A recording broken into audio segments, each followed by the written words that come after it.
Welcome to the Learning Pines YouTube. We hope this video helps. Start by gathering ingredients and tools. 1 Keurig machine, a 12-ounce heat-proof mug, 2 tablespoons cocoa powder, 2 tablespoons sugar, a pinch of salt, and optional 1 tablespoon powdered milk or 1 ounce heavy cream. Measure 8 ounces of water as your standard brew size so proportions stay consistent.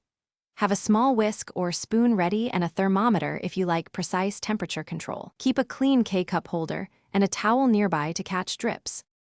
Place your mug in the Keurig, then run an 8-ounce brew of hot water directly into the empty mug. Immediately add the measured 2 tablespoons cocoa, 2 tablespoons sugar, and a pinch of salt. Leave powdered milk or 1 ounce heavy cream for later if desired. Stir vigorously for 20 to 30 seconds until the powder dissolves and the surface looks smooth. For extra richness, add 1 tablespoon butter or 1 ounce heavy cream and whisk until emulsified and glossy. To vary the drink, substitute 4 ounces whole milk plus 4 ounces hot water for a creamier texture, or use 8 ounces milk for an ultra-rich cup. Flavor with 1 teaspoon vanilla, a dash of cinnamon, or a 1 tablespoon flavored syrup. For spicy hot cocoa, add 1/4 teaspoon cayenne. Sweeten to taste. Typical starting point is 2 tablespoons sugar.